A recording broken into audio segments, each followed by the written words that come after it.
एकनाथ शिंदे साहेबांचं असं म्हणणं आहे की एका GR ने मराठा समाजाचे प्रश्न सुटणार नाही.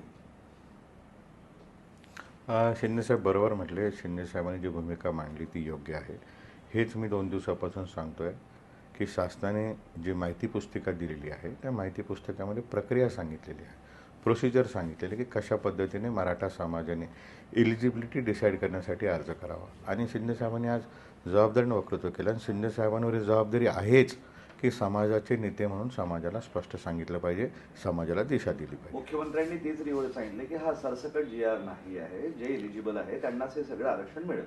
हो, मान्य मुख्यमंत्री महोदयांचं मी ऐकलं. मुख्यमंत्री महोदयांनी स्पष्ट सांगितलं की सरसकट नाही, ज्यांच्याकडे पुरावे असतील आणि पुराव्या आधारे पुरावे दाखवून सगळ्यांना प्रमाणपत्र देण्यात येईल. त्यामुळे आम्ही कोणाचंही काढून घेतलं नाही, कोणालाही सरसकट दिलेलं नाही, हे मुख्यमंत्र्यांनी स्पष्ट केलं. याचा अर्थ असा होतो की जे परिपत्रक, जे माहिती पुस्तक राज्य सरकारने दिलं, हे माहिती पुस्तक असून हे प्रोसिजर कशी करावी यासाठी आहे. मराठा समाजाचा सरसकट समावेश झालेला नाही. आता isakal.com आहे देशातील नंबर 1 ची मराठी न्यूज वेबसाईट. प्रत्येक अपडेटसाठी isakal.com ला नक्की भेट द्या. काही मराठी नेते म्हणतात मग हा विजयाचा गुलाल उधळण्याची वेळ आहे. मग आता नक्की काय म्हणायचं? हे बघा, देणारं सरकार आहे. विखे पाटील साहेबांनी हा कागद दिला, ही माहिती पुस्तक आहे, मी सातत्याने सांगतो. आणि आज सरकारने पुढे येऊन जबाबदारी स्वीकारली. सरकारचं मी अभिनंदन करतो की सरकारने स्पष्टता आणली. मराठा समाजाच्या कार्यकर्त्यांच्या मनामध्ये जी शंका होती त्यांचं त्यांनी उत्तर दिलं.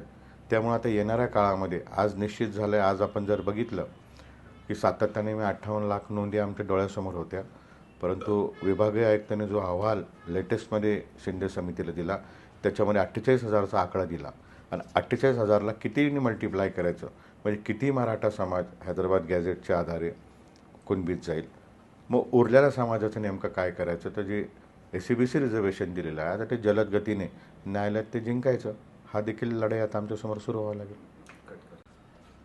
अभ्यासक फसवतात म्हणजे आता जे काही निर्णय झाले राज्य सरकारचे, जरांगेंनी जे आंदोलन केलं त्यात अभ्यासक फसवतात असं आता त्यांचं म्हणणं आहे. आणि अभ्यासकामुळे समाजाचं नुकसान होतं. तुमचं एक मत काय आहे या सगळ्याबाबत?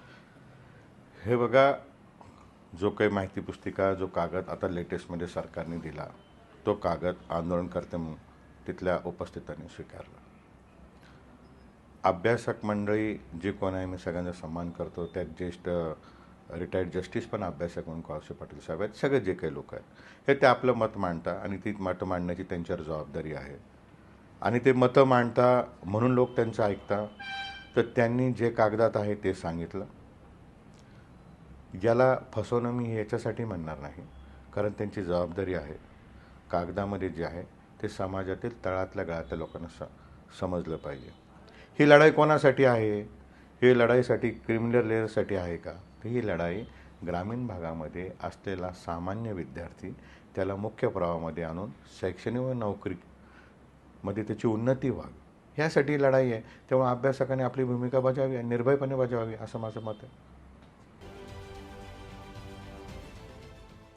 देश विदेशातील प्रत्येक घडामोडींचे लाईव्ह अपडेट मिळवण्यासाठी आता साम टीव्हीच्या सर्व सोशल मीडिया प्लॅटफॉर्मला लाईक, फॉलो आणि सबस्क्राईब करा.